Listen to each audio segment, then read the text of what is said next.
Welcome back to Postscript. You're joining us for Season 2 of A Miss Scarlet Summer. I'm Christina Zeiters. And I'm Tom. I almost forgot again. And I'm Tom Downing. You can watch along with us on the PBS Video app or by visiting witf.org/passport. And then you can join us for the next 6 weeks for Season 2 on your favorite podcast app. Or you can listen or watch, I should say, on YouTube at Mosaic. So youtube.com/@WITF Mosaic. Yeah, and then you can see what we look like. We also have a special treat for you this season, our very first edition of Postscript Bingo. So you'll want to go to witf.org/PSBingo to print your own card. And then you will want to spot the clues throughout all 6 episodes of Season 2. And every week you can send us your clues that you found at ps@witf.org. So you just email us your clues that you found. Yes, and then at the end of the season, this is exciting, we're going to send you a YouTube link to a special bonus episode, but that's only if you email us the clues that you found, where we'll reveal all of the clues on a YouTube video. Yeah, and Christina and I will be playing along too. So play on your own or with your friends or family, and then we can find out what all the things we found and all the things we've missed. I'm very confident that you will spot more things than I will. Maybe. Sometimes I have a laser focus, and sometimes I'm completely oblivious. So it's a mix. So I was a teller for 6 years, and obliviousness is not a good thing to have when you're supposed to be aware of your surroundings. Oh, everything, yeah, no. But that's me. No. So, do you want to get into this episode? Yeah, I do. The opening is fantastic. It's great. So it's so great. We're in this smoky bar, and we're drinking with the boys. Yeah, I see cards, liquor, guns. Yeah, it looks like a rough crowd, but also it's a dignified crowd. So this is very confusing. Yeah. So I guess they just run a little rougher in Victorian England. Maybe I thought when I first saw it, I thought it might have been one of those men's clubs and stuff like that, probably was, because then who shows up? Eliza shows up, and she's dirty and disheveled, and she's there for Lord Bullington. Yeah. She's found his babies. And his babies end up being his birds. Yes, pigeons. Which explains why she has all these white spots all over her blue dress. And it's her signature blue dress that she had almost all of season 1. Ivy is not going to be happy. No. and Eliza's not too happy either. I mean, she's happy that it's done. Right. She is exhausted. She looks unhappy that she is covered in bird poop. And she says, "Hey, I found your babies, and payment now, please." Yeah. And he refuses. He says it's not convenient for him to give her payment right now. And even though their contract clearly states payable on delivery. Yeah, he says that he'll pay her on Friday, which she then says is not convenient for her. Right. And so she gives him a little lip, and he says, "I have daughters your age, and if they spoke to me like that..." And you can see her face kind of just being "Okay, sir. It's on." And so he walks away, and you can see it. She goes, "I have an idea." And she walks back into the gentleman's club. And she looks at him directly in the eyes. Yeah. And releases his birds. Yes. You would not dare. You would not dare, he says, before she does. Yeah. And, she would dare. Oh, yeah, she does. And I was like, to be honest, this is what I would fantasize about doing. I would be like, I'm going to do it. So I'm like, is she a Scorpio? I feel like she might be a Scorpio. She definitely, and it's the great way to start off season 2. Also, from a color perspective, it's all gold. Like it is this whole sequence. It has this gold color grading, warm to it. It just has that feel, which is very much of a contrast for the show in general, which usually has a bluish feel. Yeah. So, but anyway, it's just. But we were in a fancy gentleman's club. Yeah, I guess very fancy, very gold. She's just fed up. Yeah, and then it cuts right from that awesome intro of releasing the pigeons in the gentleman's club to much her glee.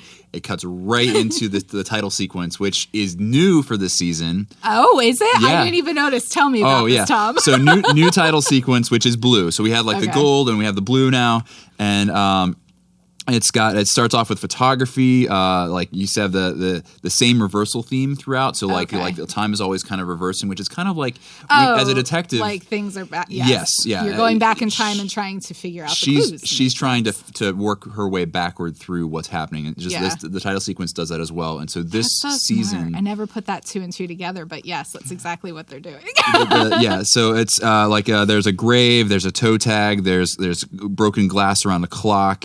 There's a puddle splash at the end of it, which is a tilt up to see Eliza again at the London street walking away. Okay, so that is consistent from season to season. So we're getting glimpses of what's probably ahead too, because that's how they did it in the season 1. They had little clues about what was coming in the season. I would assume so. I have not. I'm still staying good. I have not watched ahead. I'm going to pay closer attention to the opening sequence. To see what connects. And as a listener or viewer, you should check that out as well. So just trying to see. I create title sequences and stuff for WITF, and so I love me a good title sequence. This is the thankless job. I'm sorry, Tom. It's okay. No. I'm sorry I didn't notice. I feel bad. I will pay closer attention next time. No. We cover all the bases. It's good. So then after the new title sequence, we find out Eliza's been arrested again. She's sleeping She's sleeping next to a barefooted man in the jail. There wasn't enough room. All the cells were full. Yeah. So she fell asleep. That's what we find out. And William shows up and she's mad at him because he wasn't there to bail her out this time. Which when I first saw this, I didn't realize I knew she was in Scotland Yard, but I didn't realize that she was but she's shackled. She's actually her wrists are shackled together. So she's not actually in the jail cell as per usual episodes of Miss Scarlet. But she's clearly arrested because she cannot move her arms. And so William taps her awake, and she was for disturbing the peace, which was releasing the pigeons inside of Gentleman's Club. Yeah. He also points out that it's been 3 weeks since her last arrest. And then he asks her twice what the smell is. Yeah. So apparently she smells very bad. I think that the show runners of this they kind of know the same thing that we've noticed, that every week she's almost arrested. They're just leaning into that a bit more. So and again, 3 weeks. Yes, 3 weeks. And then you mentioned about the disheveled, how she's appearing, and then there's a talk about the injustices of gender in this. Right. Well, she's told that she needs to pay a fine. And I love she kind of smiles about it. But then, she does go into how unfair it all is, because she just wants to be paid for the jobs that she's taking, and why can't she get better jobs too? That's both of those things at once coming together. And William... Oh, William. Yes. He says, well, being a man has its disadvantages too. And she's like, oh, really? And there's a pause, and he's thinking, and then he's going to have to get back to her on that. Right. He's like, I assure you by the time we have dinner tonight, that I will have thought of some disadvantages. So we realize that things may be progressing with them relationship-wise because they're having dinner. Yes, 4 dinners in as many weeks. Yeah. And he says people will begin to gossip. And she says, let them, 2 old friends enjoying each other's company, but there's some hand grazing. They touch fingers. Yeah, it's very, very hopeful for them. Yeah. William says people will gossip, and Eliza says let them. Yeah, spicy. But William then tells her that he has to meet with the new superintendent. Yes, superintendent. Yep. That word sounded funny coming out of my mouth. And she says, don't be so effusive, William. It doesn't suit your face. So there's that banter again. She's still just as good as picking at him. Yep. And so as she's leaving, a woman arrives at Scotland Yard, and she's furious. Oh, yeah. Because William has closed her sister's case. Yes. She blames him. Yes. And her sister is still missing. Yes. William's worried that Superintendent Monroe, which is the new superintendent, is going to judge him for the scene. Mm-hmm. So when he does meet with Monroe... Yeah, because Monroe actually sees this. Oh, yeah, Monroe's just down the hall. That's right. He apologizes to Monroe when he goes in for his meeting, and Monroe says, it's nothing to worry about. There's a lot to do. Sit down. He seems really reasonable. Right. And he also is very Scottish. He calls him laddie. Yeah, they both have that in common. Yeah. They're both from Glasgow. Yep. Mm-hmm. And Monroe mentions that he was dragged up in the tenement. Mm-hmm. So I guess he started not wealthy. So he's built this this role for him There's himself. a lot of similarities between him and William at this point. Yeah, William shares. This is when we kind of find out that William's backstory is even more tragic, is that he was brought up in the workhouse, which is it's like a prison kind of thing, I think. Oh, because I didn't know about this, because Monroe kind of like, it was like, and he's like, it was a long time ago. So William doesn't want to talk about it. Yeah. But I was watching in Call the Midwife. There is a character storyline that she's kind of lost her mind. She's gone completely insane, and her backstory is that she was raised in the workhouse. So they were not good places to be. So William has had a rough start in life, and he has built himself up to his current role with the help of Henry, but also with, good old-fashioned just willpower. That is his strength, because he is very motivated to move forward in his job. That is one of his primary motivations. I was going to say stubborn. Yeah. Well, that too. I mean, but that helps. It's one of his motivators is to advance himself, which comes into conflict with the relationship with Eliza, who is also trying to better herself. Yes. So they both have the same goal. Yeah. So Monroe and William kind of bond over their shared background, being Scottish, and they also agree that the previous superintendent was a stuck-up prig. Yes.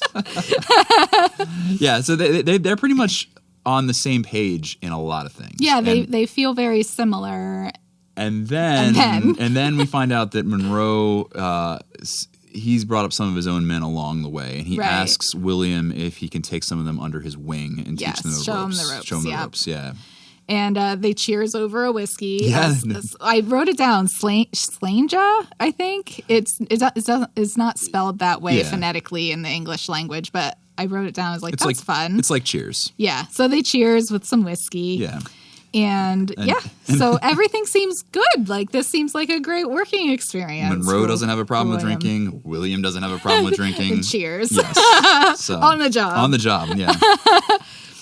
Then we cut to Eliza. She's going back to her office, and we meet Hattie Parker, Rupert's cousin. And she's in town because she has a message. Well, she's in town because she is her aunt's new companion, which I'm sorry, Hattie.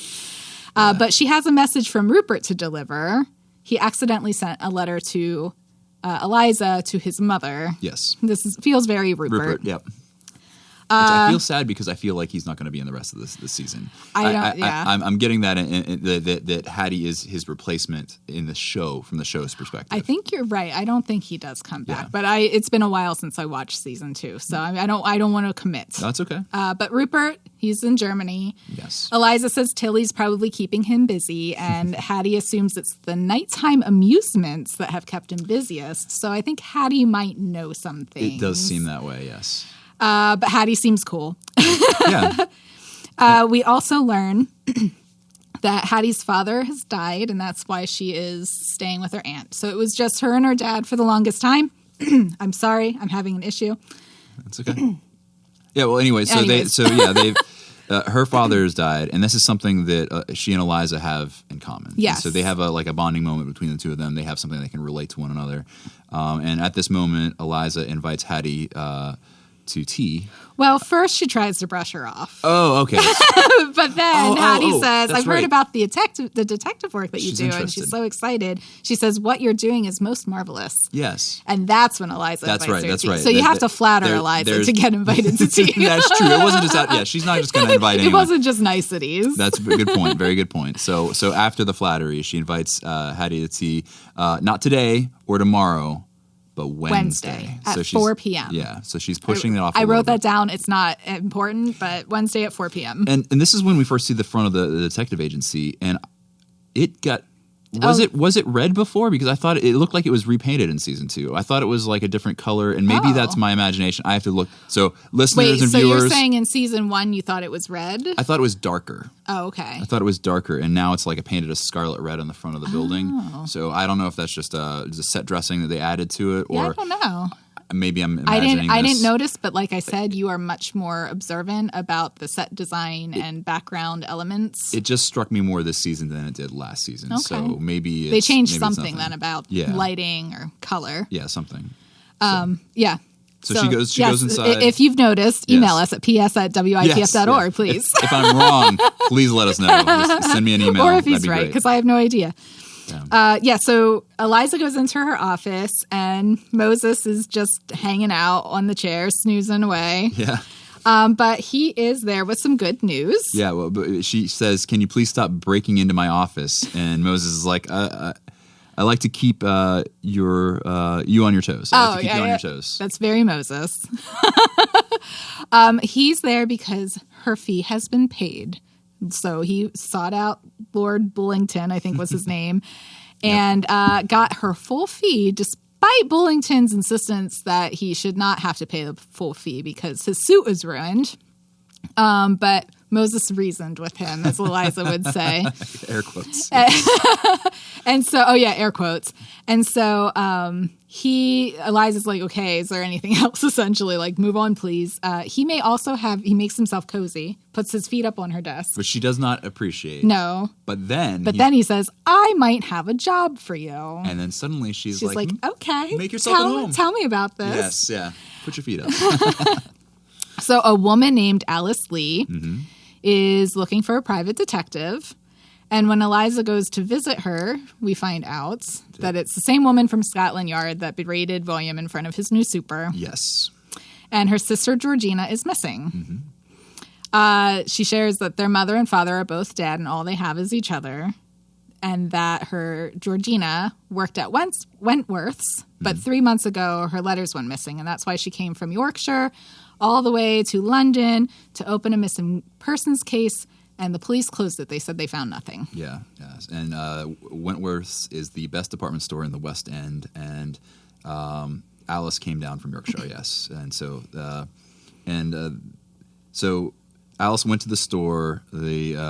She was told that Georgina doesn't work there anymore. Oh, right. And Georgina didn't just show up. So she's just like Georgina just didn't show up at Wentworth's. She just didn't show up, and everyone just assumed she got another job. Exactly. Like this was just normal for her to not show up. Yeah. So after meeting with Alice Lee, Eliza goes home, and Ivy's fixing her dress, and they're having a conversation. And Eliza is torn because the woman, she needs her help. But the woman also humiliated William. So she's got a conflict of interest here, and she knows William would not be happy with her if she took on this case that he closed. Ivy suggests that Eliza find Miss Lee another investigator to keep the peace between her and William, because Ivy likes that William and Eliza are going to dinner and things seem to be progressing really well. Yeah. And Eliza agrees that, yes, she should find another investigator, but Ivy sees through her. There's always a but. Yeah. She will look over the case first, and if she finds anything, she'll offer it to William and give him an opportunity to reopen the case. It seems reasonable enough. But we as viewers know that this is going to just snowball. Right, because Eliza can't just hand things off. This is not in her nature. No. And again, maybe she's a Scorpio. Eliza asks Ivy at this point for her dress to be hemmed a little higher because on some occasions she must run. Yeah. And reasonable. Ivy says, over my dead body, you are not showing your ankles. But they both laugh at each other. Like they have this really cute kind of mother-daughter dynamic. Yes. But it's strange because Eliza pays Ivy, but Ivy obviously cares about her deeply. And she did stay even when she wasn't getting paid. So, yes. But yeah, over my dead body, no ankles. So because we know Eliza can't leave well enough alone, she's not going to hand off this case. She goes to Wentworth's. Mm-hmm. Just like preliminary questions. She first talks to Miss Yates, mm-hmm. But Miss Yates doesn't get an opportunity to answer any of the questions because Mr. Salisbury, Salisbury, who has like a mustache like Snidely Whiplash, like he's got. I mean, it's the mutton chop that it like connects there. You're like, he looks kind of sinister as an individual, just outright. I was like, okay, this guy looks like he might like tie someone down on some train tracks. That is actually, I mean, he's not the best man. We find out later, so that's very observant. I was just like, bad facial hair for the time. Yeah, there's a lot of mutton chops in this episode. I think they this season they were like, we need to crank up the mutton chops. Lean into the mutton chops.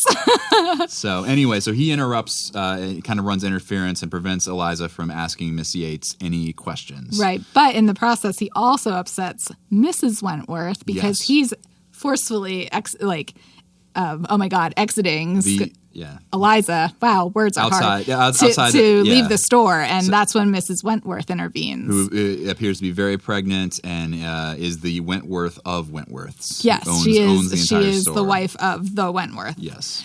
So Mrs. Wentworth brings Eliza in for tea with Mr. Wentworth. So she's reached like the top tier here. Yeah, I think they're at the office of Mr. I think they're still at Wentworth's. Yeah, they're still there. And I think they're just in Mr. Wentworth's office. Yeah. And she asks about Georgina, and she finds out that Georgina was a very sweet girl and very attentive. But they assumed she found a job and that the police never came to talk to them. Yeah, and both Mr. and Mrs. Wentworth are both there in the office at the same time. So this seems odd. And now Eliza probably has reason to be like, William, you dropped the ball. Your men dropped the ball. Yeah, her interest is definitely peaked. Yeah. And since they didn't go there at all, like I was just like, oh boy. No. So then, of course, since we were just talking about the fact that William wasn't, or William or his men did not even go and ask very simple questions. Right. We then cut to William. Yes, back at Scotland Yard. With Monroe's men. So these are the new guys. The new guys. I think some of them are from Scotland Yard. Oh, they might be. I think I've seen some of them, but I'm not 100% sure. But anyways, it was kind of like a house cleaning from last season when all the people kind of got either. Well, Frank was his right hand man, and Frank was not a good man. Nope. Frank's gone. No. He's in jail probably or hung. I don't know what they did with him. Out of the picture. But the people there are either William's or Monroe's men. Right. And one in particular is sticking out a little bit as the odd. Right. Detective Oliver Fitzroy. Yeah, Fitzroy. He keeps interrupting William. William is trying to get them ready for a police raid. They're going to infiltrate where a gang is. Yeah. So he's trying to prep the men about what they might expect, what the gang's done in the past. And Detective Oliver Fitzroy keeps interrupting. So he goes on to explain, like, Fitzroy's like, I don't know if this is a good idea. He's like, let me explain. The gang has never used firearms before, but we should be prepared for anything. And Fitzroy at one point is called Pretty Boy. This is why I think it's a mixed. Yeah. I think this is somebody who is at Scotland Yard. One of the detectives calls Fitzroy a pretty boy and asks what's up with his hair. Yeah. So Fitzroy doesn't fit in. He's not hard or he doesn't seem the mean. Type. He's not mean enough to be a detective at Scotland Yard. At least not William's kind of. His usual men. Yeah. And then once the update's done, William asks to speak with Fitzroy privately and says if he interrupts again, he'll have to clean the cells. So I just want to point out that William is tough, but he's not a terrible manager. He reprimanded privately. That's exactly what you're supposed to do. Go, William. So back at Wentworth's, Miss Yates said, as Eliza's leaving, Miss Yates corners her and says, I can share information about Georgina, but not at the store. Yeah. So they end up going to the seedy dancing bar. Yeah, so seedy bar. Yes, exactly. And Yates says that Georgina ran away, and it was to get away from her abusive sister, who is Alice Lee, who's trying to find her. And Yates told Georgina not to tell anyone where she was going, not even her. And then Miss Yates also says, Miss Lee is no lady like us, which she's clearly not a lady. She's like drinking beer and like leaning back in her chair. I trust her as far as I could throw her. So we are injecting some doubt about Alice's intentions at this point. Is this where we find out that like Alice wrote the names in the dresses? Is this the point, or is that a little bit later? Because I don't remember when that happened. It was one of the times when Eliza was talking to Miss Yates when it might have been here, because that was like a clue later on. It was like, oh, this is how we know. Yeah. Anyway, so it must have been during this conversation then. I think it was because it was like Alice, the sister, was being way overbearing, and that was like one of the examples of overbearing. Oh, right. Yes. That she like would label her clothes. Yeah. That's right. This is in this conversation. Okay. So then we cut back to William and Monroe's men and his men performing the sting operation. Yep. And they bust through the door, and everyone's doing something. Every in action, but like Detective Fitzroy is just like stalled out in the doorway, and he has no idea what he's supposed to be doing or where he's supposed to help. He's a fish out of water, and William tells him to check upstairs. Yep. And Fitzroy does, and he comes downstairs and says, "All clear upstairs, sir." And then William, as a viewer, you're like, okay, no, somebody's upstairs. So William heads upstairs, and he's in like, it looks like the attic. Yeah, he's trying to find the stash, the money that the gang had hidden. So we hear cooing of pigeons, and I was like, wow, pigeons are like a theme everywhere in this episode. And he finds it, and it's like this whole big bag full of pearls. And suddenly this big man like pops out of nowhere and starts pummeling William. Oh yeah, it's just a full out fist fight. Yeah, so they're tumbling upstairs, and Fitzroy shows up. He stumbles in again. Yeah, he just stands there. In between like blows, William has to tell him to pull out his revolver. Right, and the revolver. Yeah. Use it. I think is exactly what he says. Yeah. And the big so Fitzroy does. He kind of like shakily points at both of them. I'm like, oh my gosh, this is not safe. Please don't fire. But the big man sees that Fitzroy won't even fire. Like he just reads in his eyes that he's not going to shoot. Right. And so he just keeps fighting. Like he just keeps pummeling. Yeah. And so the William eventually fights free of the big man and like beats him down, and then but he's disgusted at Fitzroy's uselessness. Right. He says, "You always this useless detective." Yeah. So Fitzroy is not trained to be this detective, so we don't know why he's here yet. As a first-time viewer, I'm wondering if he's kind of like one of those detectives. Like, I mean, he obviously is not the Williams kind of detective, like a strong man, kind of like just kick down the door, action stuff. Yeah. But maybe hopefully he'll have like maybe he's observant. Maybe he's like the Sherlock Holmes kind of a character where he sees might the little see cues that help solve the case. He's more in Eliza's camp than William's camp. Maybe. So I don't know. But we don't know. We don't know yet. I don't because know right now he's just a useless detective. He's not showing much potential there. So William does manage to get the situation under control. So we flash to Alice Lee. Eliza's there to share Yates' version of events. Yes. And then Alice shares that she received a fake letter from Georgina. She thinks it's fake. Yeah, a letter from was it a telegram or something like that? It's letter. A letter or a telegram, but it's addressed to Mother. And she says, our mother's dead. Yeah. And this is when we find out. This is the reveal where you're like, what? Yeah. What? So Georgina is really, Alice is really Georgina's mother. Yes, because she had her out of wedlock at a very young age. Yes, and it was easier. Their mother just raised Georgina like she was her daughter. Yes. So whoever sent this letter knows the secret. Mm-hmm. And so this is what we're like, well, who could it be? It has to be someone that Georgina would have confided in. Right.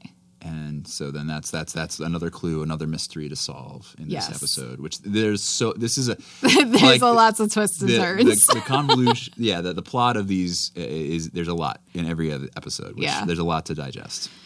So we are going to take a quick break here. Yes. And when we get back, Eliza's going to follow up with Yates, and it doesn't go well. No. So we'll be back in just a minute.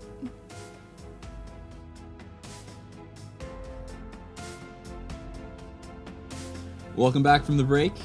We just left the Alice with the revelation that Alice is Georgina's mother, and then that brings us to right now. So, Eliza's going to the boarding house where she is going to visit Miss Yates. Yeah, and she knocks on the door. And she listens. And she listens because that's who Eliza is. She goes, "What's going on in there?" And suddenly there's gunshots. Right through the door, right by her head. Yeah, Eliza is so freaking lucky. She falls to the ground like, whoa. I know, you're like, what just happened to And that's Eliza? the end of the show. That's it. She's dead now. No, mystery goes unsolved. Oh my gosh. So the door opens, and whoever just shot Miss Yates runs out the door. Yeah. Well, yeah. And we don't see who it was. We don't see their gender. We just see like a little bit of their shoes. Person running. They're out. I think they're wearing like a dark cape because that's usually what bad guys wear when they're doing nefarious things. Yeah. And Miss Yates is dead. Yep. And it looked. I noted that it looked like she may have been shot in the back, but it may not have been. I was thinking that too. She fell. She fell forward. It just the way that it seems like that too. I think so. Yeah, I think you're right. I don't think she. Later on in the episode, I was like, no, that's probably wrong. But it looked like that in this moment. I don't think that part matters. Yeah, no. So they probably didn't get too much thought into this. Yeah. So obviously Eliza does the right thing, and she does call the police. As she would. And William asks why Eliza's there. And she confesses that she's been working on the Georgina Lee case. Yes, the case he closed. Yes, which she knew that would make him mad that she was moving on with this case that he had closed. Well, and to add insult to injury, she got the case from Moses, and we know... Which she reveals, yeah. Yes, well, initially she thought... Well, initially he William thought is not a fan. Initially, William thought that she was taking the case specifically to be like as a jab against. Like she followed the lady out and was like, "What is this case?" Exactly, and it wasn't that. She was like, "No, it was Moses," and that got like that just made him madder too. Yeah. So at this point, they're investigating a murder scene. Like this is pretty like you don't want people walking in or out of it. Fitzroy. I'm not an expert, but I know this.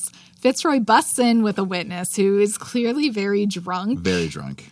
And he's overheard Eliza talk to William. She said, William. And so the drunk man calls William, and that makes William mad too. not happy about that. There's a little bit of discussion. And that's something that comes up later as well, because like their familiarity with each other is when they call each other Eliza and William. Like, they call them with their names, but names. It's there is more of a distancing. Like it seems like at the beginning of this episode they were very close, and then like closer to the end they're like a lot. She's calling him apart. Inspector Wellington. Exactly. Ugh, not good. No. Not a great sign. No. So we cut back. We cut from that uncomfortable situation. We're back at the precinct. William is questioning Alice, and Alice calls Miss Yates a liar. And then suddenly there's like gunshots in the precinct in Scotland Yard. Oh, yeah. And I'm thinking to myself, I'm like, it's got to be Fitzroy. It's got to be something there. It's Fitzroy something. He's responsible for this. Yeah, so gunshots are ringing out from the jail cell. Yeah. And the drunk man that they took in has a revolver. And William's like, whose revolver is this? And it's one of those ones. And it's just like... Fitzroy's like, yeah, it's you. And like William asks, like, he wonders how Fitzroy became a detective, and Fitzroy's like, "Can I enlighten you, sir?" And William's like, "Nope, I don't want to hear anything." Yeah, he reams him out and says he doesn't belong on the force. Actually, like William says it, and that he looks more like a poet specifically. And I mean, so Fitzroy isn't mad about that. He really admires a lot of poets. Yeah. But William does try to fire him. Yeah, he does fire him. He says you're fired, and like Fitzroy is like, I understand, sir. Fitzroy is very like just. Fitzroy is like, I don't want to be here either. He just he may or may not, but he definitely understands why that he's not being good at fired. this. Yeah. And so then we cut back to Henry's office with Eliza. Well, it's Eliza's office now. Let's get that straight. It still has Henry's name on the door. It's true. I mean, no one would hire hire her if. I still see it as Henry's office, but it is definitely Eliza's office. Eliza gets something out of her purse as she's about ready to go in, and she kind of just has her purse out. Yeah. And she kind of hears something, and she just like swings around with like a penknife, and it's right at Moses's neck. I'm like, dang it, Moses, come on. Yeah, and she says, I could have killed you, and he just laughs. Yeah, no. It's just smile and laugh. He's calm, cool, collected. Just like, nope. I love the quote that he says too, because before he picked the lock and he was in her office waiting, and she didn't like the fact that he was in the office earlier. Right. And so his quote now is, "You don't like me to wait in your office. Now you don't like me to wait outside." You know, like it's just like, make up your mind here. It's a situation. Maybe just don't sneak up on the poor woman. Yeah. So. But anyway, he has info. He does have info. He has been investigating Miss Yates. Yes. Probably at Eliza's request, obviously. After her death. So, right. Yeah. And he finds out that she has been making payments to another account, Mr. Salisbury's. Snidely Whiplash. So, yes. Yeah. So this is interesting information. Eliza obviously has to go find out why she's paying. So we cut back to Wentworth's, and Eliza isn't the one who goes right to Mr. Salisbury. No, she sends someone else to deliver the message, who is Clementine. Enter Clementine. Yeah. And so... she's up there looking a little tardy, definitely not like the proper women that shop at Wentworth's. She's there to deliver a message to Mr. Salisbury, and so everybody's making an assumption about him right now. Everyone in that store knows. Which we find out is, Anyway. So she reaches into her dress and pulls out the message that Eliza wants to speak with him. And so we cut to Salisbury meeting Eliza at the I think it's the same dancing bar. I think it is the same seedy bar. Yeah. Yeah. And Eliza is drinking, and we find out that Mr. Salisbury had a side gig going on. Little side gig going on, yeah. He's a pimp. Yeah. He is a pimp. And so Miss Yates, not Mrs., she's not married, Miss Yates was a very high earner, and he is sad to lose her. Yeah. But we also find out that Georgina wasn't one of his ladies. Because Georgina, she was not going to be shared by him. There was someone else. He's too powerful and rich. Yeah, and so which we're all thinking who it should be or who it is. I was thinking, I'm like, I know who it is. It's Mr. Wentworth. It is Mr. Wentworth. Yeah, yes. Yeah. I assumed immediately as well. Yeah. Eliza threatens to turn Mr. Salisbury into Scotland Yard. He'll lose his job, his reputation, and maybe his wife. Yeah. So that he talks and he confesses and confirms that our assumption is correct. It's Mr. Wentworth. So Eliza says, tell me his daily routine. Yeah, and then we cut, and I was like, where are we? And we are like, oh, we're at the office. We're at Wentworth's office. Yep. And they were waiting for Wentworth to go on his daily routine so that Eliza could sneak in and go into the office, break into some find stuff, some evidence, pick some locks.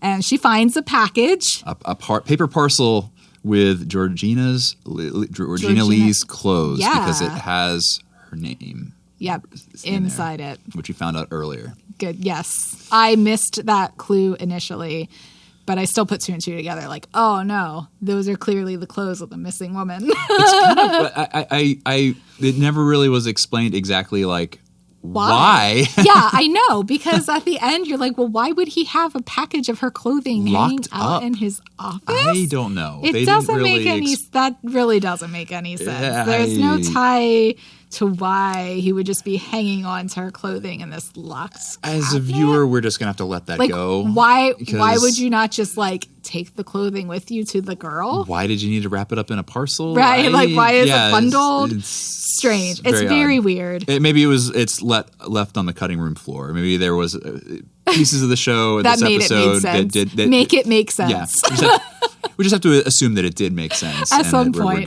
We're good. We can move on from that. We'll move on from that. Yeah. So Eliza takes this evidence, the clothes with Georgina's name in it, to Scotland Yard. To William. Yep. And Eliza has all these theories. She's just like cycling through all of them. She's jumping to conclusions. Right. If he's killed her, it must be to silence her over their affair, and maybe she threatened to tell his wife, and maybe Jane Yates found out and blackmailed Wentworth. Oh, all these things. And so but William is not having it. He's just sulking. He's like, Yep. Not happy. No. And she finally apologizes to him, kind of. Well, she says she did, and he points out, he sees right through that. Right, he's like, no, don't you gaslight me. You didn't, and so she admits. So she does, and she actually apologizes. And he says, if I had asked you not to take the case, this is would it have made a difference? I didn't make a note of that, but that is important for this episode and their relationship because she says nothing to him. It's just silence there. It's just silence, just crickets. Yep. And then he shares that there was, he shifts gears and he shares that there was a telegram was sent, the telegram before was sent from Wentworth's in Buckinghamshire. Where he has a country estate. Yes. Yeah. So that's where we find out where that came from. Yes. Where the one calling the one that said Alice, that's addressed to mother. Yes. Yeah. So this is our clue. Yep. And when we also learn that Wentworth's wife is in labor and he's headed to the country house. So that's where we're going. We're going to the country house. And when they arrive, the housekeeper meets them at the door, but they hear a baby crying. They bustle through to get up to the right past. Yep. And they see Mr. and Mrs. Wentworth, and Georgina is there. And this is when we have another one of those like, wait a second moments. There's a reveal moment. Yeah. Yes, because Georgina is in the bed, clearly having just given birth to the baby. Yes. But Mrs. Wentworth is going around acting like she's pregnant. And she's obviously not pregnant right now. So that's when we find out that Georgina and Mr. Wentworth were having an affair. Yes. And that Georgina became pregnant. Yes. And that's when Georgina shared the information about her lineage, her mother, Alice, and being an unwed mother. And she didn't want to bring further shame to the family. Right. She shares all this with Mrs. Wentworth, too, who Yes. found her crying at the store one night. Yes. So Mrs. Wentworth wants a child. Yes. But has never been able to have one. So this is the opportunity. And she says she offers to raise the child as her own child. Mm-hmm. So now Mr. Wentworth's transgressions are brushed under the table. No one needs to know because everyone assumes Mrs. Wentworth is pregnant with the child and then she has the baby. So no one would ever know. How would they know? They'll never know. Except that now we know. Yes. We find out that Georgina was very sick during the pregnancy and she was worried she might not survive the pregnancy. And that's why the telegram message was sent to her. I wrote sister mother. Sister mother. And Miss Yates found out about the affair and the pregnancy, I assume, and threatened to expose the secret and blackmailed the Wentworths. Yeah, she was blackmailing them both. And surprise, it wasn't Mr. Wentworth. So I'm like, obviously, Mr. Wentworth shot. That's what I was thinking. But no. There's this moment of silence, but Miss Wentworth immediately, so she, even though her husband isn't a nice man towards her, she immediately confesses that it was her that killed Miss Yates. Yeah. So I guess she doesn't hate him entirely. No. She didn't mean to kill Miss Yates, which doesn't really matter in a murder trial. Well, Miss Yates is still as dead as she is. So here's my question at this point. So she didn't mean to kill Miss Yates. Yes. But she did. But she went there with a gun. But then she also shot twice through the door right at Eliza's head. So this is just weird to me. When in this episode, I'm like, that doesn't seem to make sense to me. Like if she accidentally, or if she was she was riled up and she shot. She shot multiple times. I guess she just didn't want to. She missed the first time and hit on the second. Maybe those shots were what took out Miss Yates. That actually makes more sense. Oh, you mean like it went through her? It went through her into the door. Yeah, that would be a pretty powerful shot. I don't know anything about guns in the Victorian era. It obviously went through her because if she was shot in front, true. It went out her back, which we see that on the body. So I'm thinking that makes more sense. So I'm retracting my conjecture. I was just like, because it's like I thought that there was a shot. Was Yates fallen towards the door? Though when Eliza walked in, did she fall towards the door? Because she may have been shot in the back. Well, it looked like she was shot in the back. She was definitely facing the door. I'm getting into the weeds here. I thought that the murder took place before, and then the gunshots through the door were because after. But I think it was. I think she might have just been a bad shot. Maybe. I don't know. Maybe. Or it just happened to go through the door. It wasn't necesserally aimed at, someone's listening at the door. I'm going to shoot through the door to scare off the person. It was probably... That was your conspiracy. That was my conspiracy.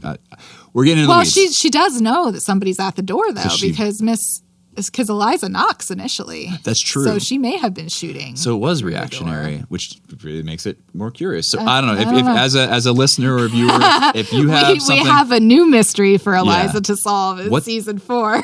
What do you think about this? Is this something... Am I making a mountain out of a molehill like I sometimes do? You are making some sense, to be honest. There was a knock. Then we know something's wrong. There was a knock. So anyway, we find out that it was her, and... and she was egged on, essentially.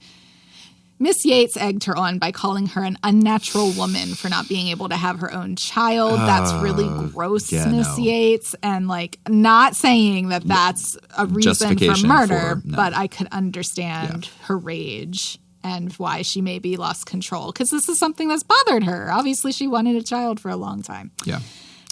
So we do get a little, that aside, we do see a little bit of a wonderful reunion between Alice and Georgina, and Alice says thank you to Eliza for all of this. For actually finding her sister and doing the investigation, which William's men did completely drop the ball on. Completely. Like, she is justified in being mad at William at this point. Like, that was not remotely an investigation. Mm-hmm. So at the scene, William implies that he's going to see Eliza for dinner. Yeah. Because he says still have dinner reservations this evening. And so she's very stifled and awkward, and she says yes. The superintendent wants to see William, and before she leaves, she calls him Inspector Wellington. I made a note of this as well. So see you later, and Eliza nods Inspector William and Miss Scarlet. And so they have that distance again. Is that whole proper, we don't actually know each other, we are just professionals. Which everybody looks miserable too. Which William asked her to do around it's kind of like she's doing what he asked in the crime scene situation. Right. But it still feels really, really awkward. It's their body language. Like, everyone looks really awkward. Yeah. They don't look comfortable next to each other. Like, I think my guess is that William does feel bad that his men, like, that she's right. His men did completely drop the ball, and he feels awkward about that. But also he's mad that she took the case, and it's very complicated, and there's a lot of hurt feelings, and both of them have huge egos. Oh, yeah. So, yeah, it's not, and that scene's not ending on the happiest note. No. But the superintendent, he wants to see William. Yeah, so we cut back to Scotland Yard. Monroe and Fitzroy is in the room, too. Yes. Yeah. And Monroe says there must be a misunderstanding over Fitzroy. And this is when we find out, which Fitzroy tried to tell William before he got fired. We assume. I think so, yeah. So Fitzroy leaves the office, and Monroe talks to William about the situation, and that's when we find out. Yeah, Fitzroy is the son of the police commissioner and has been pushed up through the ranks despite obviously not being a great detective. Does not have the experience required. Nepotism. Yeah, and nobody seems to have actually put any time into helping him either. I mean, you can train to become a better detective. Which is Monroe's point. So even though like Monroe and William have a lot in common, this is a sticking point with William because he feels that like it's not fair that Fitzroy's there endangering his men. Right. Being not experienced, not able, not capable. And Monroe's counterpoint is you can help him get better. Well, he basically is told to help him get better. Which it's not so much you can do it, you're great, it's just not my problem anymore, son. You help him, but you can. And so Monroe's like understood, and William's like understood sir, excuse me. Yeah. And then the body language here is really good. So it's understood, and William's like understood, sir. But he says understood, sir, like in the affirmative, but he shakes his head no. Understood. Not definitely a head shake. I hate everything about this. This is not okay. I thought you were different, sir. Yeah. Yeah, so much for making your own way. This is just nepotism at play. But Fitzroy is not a bad guy. No. Like, he seems genuinely like a very nice guy who's just in the wrong line of work. He understands that he's unqualified. Yeah. So if he was foolhardy, then this would be a different situation. But he's sympathetic. But he's like, nope, I'm really bad at this. I understand. Yeah. So back at Eliza's, Ivy is fixing a green Eliza's dress. Yeah, this is another dress. There's going to be lots of new dresses. I guess so much pigeon. She got so much pigeon poop on that last one. It's probably going to take Ivy a bit to revive that. Probably. And Eliza's very distracted. Ivy says basically she's just expressing concern that Eliza's going to end up alone. Yeah. And she doesn't want to see her alone. And she's like, Eliza's like, I'm not alone. I have you. And this is cute, but there's a knock at the door. And it's not William. It's not William yet. No. It must be Wednesday at 4 p.m. which Eliza's not too happy about. She's like, Hattie's there. Yep. Which her name is Harriet. Harriet. Hattie is the nickname. Yeah. I know that. So Hattie's aunt obviously is rude and unkind as usual. But Hattie has this proposal because Hattie wants to be friends with Eliza. Yeah. Oh, and I love the interchange here right before that because like Eliza cuts cake, like a little slice of cake, and says, "Would you like some?" And she's like, "Oh no, I probably shouldn't."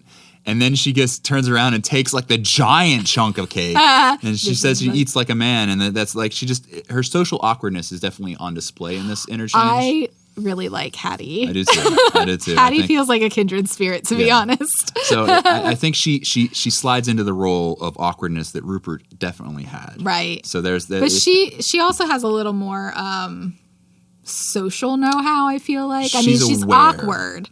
But she's aware of her awkwardness, I think. So she's just like, this is who I am. Yes. So Hattie wants to be Eliza's friend. Yes.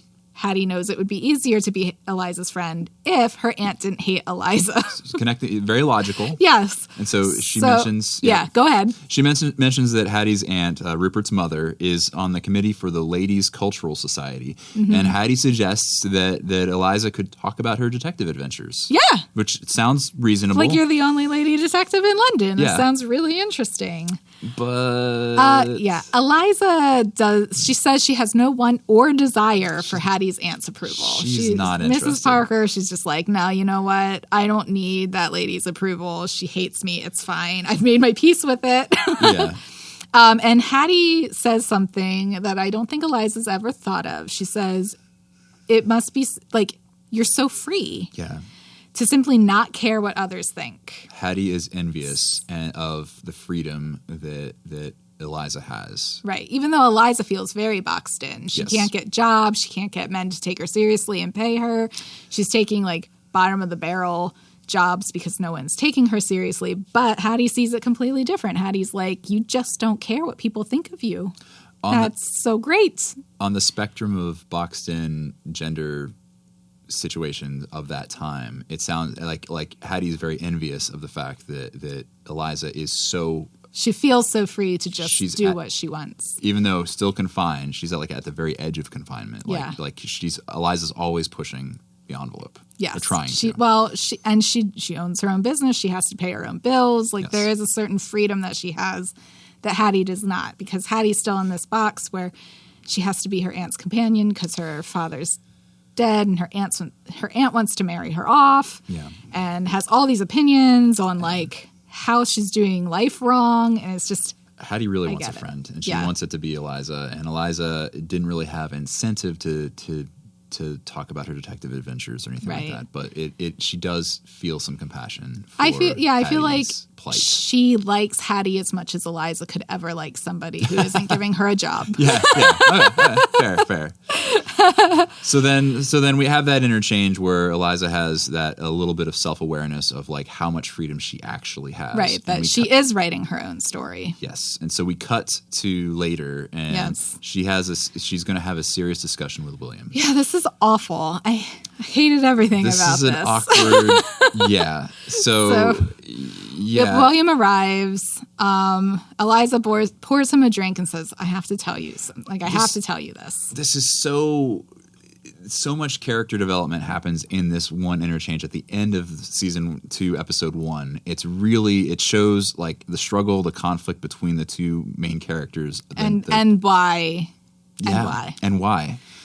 Yes. So Eliza sits William down and says, I have to confess, I would have taken the case. Yeah. Even if you had asked me not to. My freedom to make my own decisions means everything to me. Yeah. He says... before she says she will not be dictated to. Right. She will have no master. She will have no master. I wrote that down too. So she's basically laying out the question that was asked earlier in the episode, whether if he told her not to take the case, would she have taken the case? Yeah. She confesses that she would have wanted to do it even more. True, yes. She would have wanted to do it even more because he said not to. Right. And that's when she says she will not be dictated to, she will have no master. And she's basically saying, This is take it or leave it. Well, this is like, if you want this to be more than just friends, if you want this to be an actual relationship, this is part of me, she's saying. You are going to have to accept that I'm going to take the cases. So she's raising this up as like, this is the olive branch, the understanding between the two of them. Well, she also does share that she likes him a great deal. So she basically, like, she loves him. She's not willing to let go. She's not going to give up herself. Yeah. For this. Yeah. To her credit, like, that's a good thing. That is a great thing to say. And we find out. Before all of that was even said, like, William's not even reacting to that. Mm-hmm. He has already canceled the reservation for dinner. He doesn't want to be undermined further by their association. He cares more about his position than her, is what I got from this. They both value their career a lot. Yes. And they're not willing to compromise. Yes. So William's in this position where if he's being undermined by the woman he's dating, it makes him look not great at Scotland Yard. Yeah. And I understand that. He actually says if we were to be more than friends, his position would be untenable. Yes. He's already been undermined and he doesn't want added humiliation. And he kind of says it in a way that he's doing it not just for himself, but he's also sort of doing it for her, but it seems a little bit more that he's doing it for himself. I mean, I think kind of it is both though, because it does give her the freedom to take on the cases, but they can't be together if they're doing it. It's just, it is a real hard talk, and I didn't like it. Well, they also have a moment, though. They have a moment after that where they're like, they kind of, I almost think, like, are they going to kiss? Or they have, like, they're, like, looking at each other, and there's, like, this closeness there after they have just basically both said that they need to be free. Yeah. But they both want to be together. So there's like that there's the rub, Well, and we see, even after he leaves, and she's standing in the room. They have the will they, won't There's they. This whole, like, I don't even know how long it is. It felt like it was 3 minutes long. It was a while. Where he's standing in the hallway, hesitating, looking back at the door. Yep. She's turned away from the door, but keeps looking back at the door that William just went through. Is she going to follow him? Is he going to go back to like, her? Who's going to break this? He almost turns back. He almost does. And she almost follows him out. Yep. And that's where we end the episode. Yep, because they actually do turn away from each other and leave. I did notice they're both wearing black and look very somber for this breakup scene, or dark colors at least. I don't know if it was black. Setting the tone. I did not. But it looks like someone died. Yeah, and the person that died was their romance. At least at this point. At this point, yeah. You still hold a little hope. Because they want to be together. They're drawn to each other. And if he could just get over himself and she could just, like, compromise, give him a few wins here and there. Yeah. But they're both stubborn people. They are. They're both very stubborn people. Which is good and also bad in this case. So, yeah, that's the end of Season 2, Episode 1. I called them prideful, silly people in my notes. That is really prideful, silly people. Prideful. That's what the show should be called. It should be instead of Miss Scarlet and the Duke. It's prideful, silly people. Prideful, silly people. Sounds like a Monty Python sketch, though. I'd watch that. That'd be good. So, thank you for watching along with us, listening to us for this. I hope that you are enjoying our first round of bingo, Postscript Bingo. Please email us the clues that you spotted during the episode to ps@witf.org. You'll probably see more than I see. I doubt that very much. And at the end of the season, we'll definitely send you a YouTube link so you can watch. We'll actually show you where some of these things are. Yeah, we'll pull out screenshots from the show so that you can see all of the clues from each episode as we go through them. And if you love Postscript, be sure to review us on your favorite podcast platforms. Like and subscribe on the Mosaic. Thank you if you already have. Yes, at youtube.com/@WITF Mosaic. And we'll see you next week for episode 2. Yeah, can't wait. Bye. Bye.